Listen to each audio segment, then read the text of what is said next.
Hi guys, how are you all doing? Tennis World with the tennis expert. This is my second attempt at a video, so I've got an unstable connection. But we're going to just do it very fast because it didn't work last time. I'll have to delete that. So we've seen Alcaraz beat Sinner. I mean, we saw them play in the French Open final. It was a great match. It was 5 sets. It was very, very good. Okay, so now Sinner Alcaraz has won his first match over Fritz in 4 sets. Most of the sets were close, down to a few points, except for the third set. And I'm thinking Sinner's playing a better style than that, but then, I mean, the same style, but a better version. From Sinner's side of the court, he's looking very good, but he's had an injury concern and he wouldn't be able to win because he could be hours. And even if his injury is good for 3 hours and then starts hurting, that would cost him the match. But what I've said was when they played on clay, the clay accentuates the advantages of Alcaraz. Number one, he's better defensively. The clay slows down the court. It's harder to get past someone that's that fast defensively. Number two, Sinner's biggest advantage over Alcaraz, the serve. The clay slows down the serve, takes that away. And then you really need a big weapon to finish the point. Alcaraz has that biggest weapon on the court, the forehand. And then the high bouncing, the top spin, all accentuated for Alcaraz. Now on the grass, it's opposite. The speed, you can hit the ball faster through the court, and it has enough power to get fast past even the fastest defender. So because the ball's traveling through the court, if you're a very fast defender, it's hard to run down balls, right, guys? So now you can get past a fast defender because the ball's traveling through the court faster.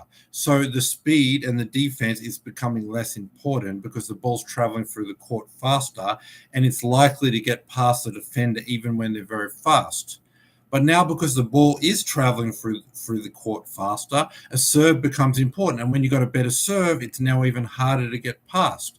And then the biggest weapon on the court, now you don't need that because just reasonably powerful shots have enough power to get through the court and finish the point.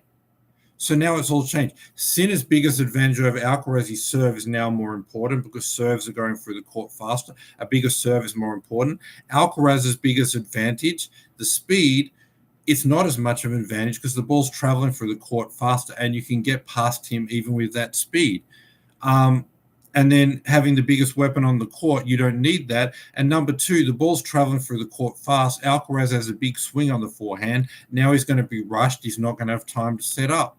And then even like the top spin, the ball bouncing higher on grass, it doesn't bounce higher anyway.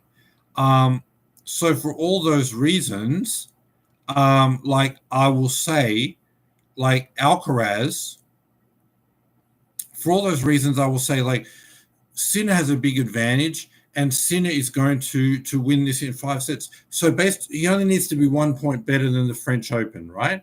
I'm going to say he's going to be able to do that because of these reasons, right? That's point one.